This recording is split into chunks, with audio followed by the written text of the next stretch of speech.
Hello friends, जय श्री गणेश। आज हमारा never give up YouTube channel जो विषय ला रहा है वो है प्रकृति।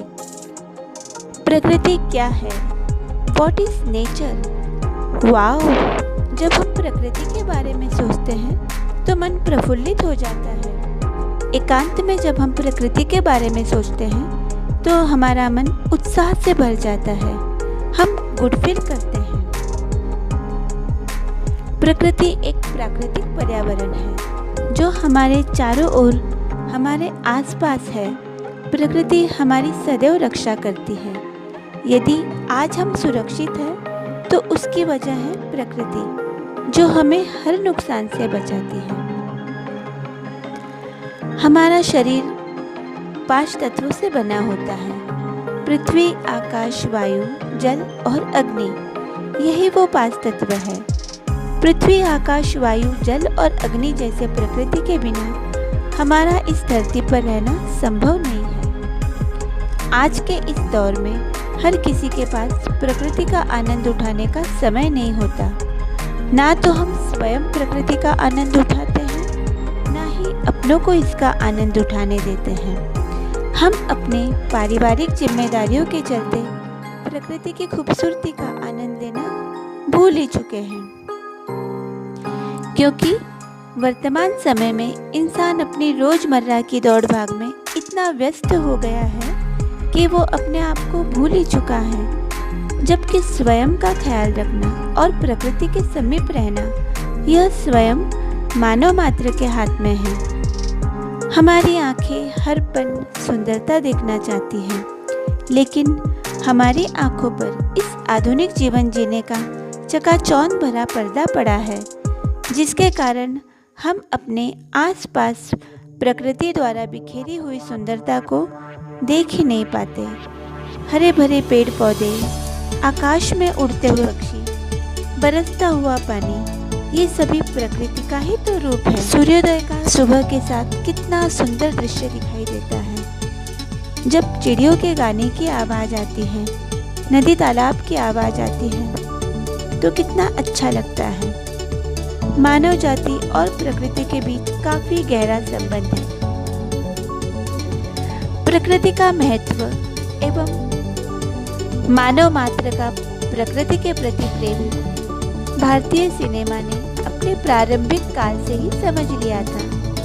इसलिए तो भारतीय सिनेमा ने हमेशा से फिल्मों के अंदर प्राकृतिक सौंदर्य से भरपूर विभिन्न जगहों जैसे कश्मीर एवं शिमला की वादियाँ और ऊटी के घने जंगल और भारत का वेनिस कहलाने वाला कोडाई कैनाल की नहरें और मुंबई एवं गोवा के मध्य के समुद्री तट और देहरादून, मसूरी, दार्जिलिंग जैसे विभिन्न जगहों के मनोहारी दृश्यों को समय समय पर प्रदर्शित किया है।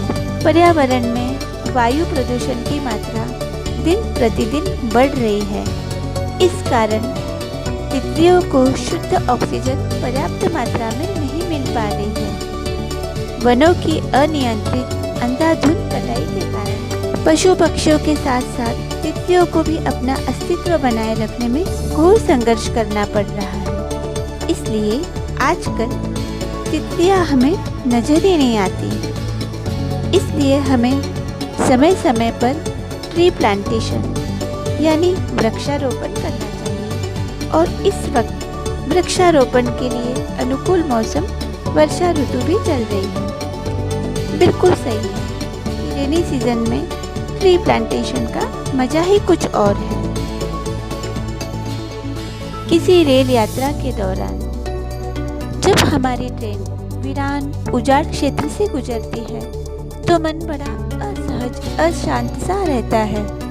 वहीं दूसरी ओर जब हमारी ट्रेन हरे भरे क्षेत्रों से होकर गुजरती है तब मन एकदम शांत और प्रकृति के प्रति बार बार आकर्षित हो जाता है।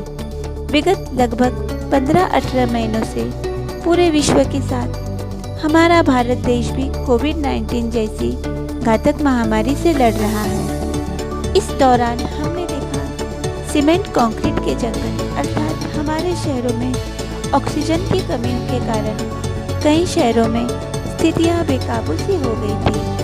वहीं दूसरी ओर प्रकृति की गोद में बसे हमारे छोटे छोटे प्यारे प्यारे गाँवों में ऑक्सीजन की कमी ना होने की वजह से स्थितियां नियंत्रण में रही। वहाँ के लोग काफ़ी आराम से रहे। इसलिए साथियों, दोस्तों, हम प्रकृति की सुंदरता हेतु वचनबद्ध होकर हमारी आने वाली पीढ़ियों का भविष्य सुरक्षित एवं सुनिश्चित करने का प्रण लें। प्रकृति से संबंधित यदि आपको हमारी ये वीडियो पसंद आई हो तो हमारे चैनल को लाइक, शेयर और सब्सक्राइब कीजिएगा। Thank you.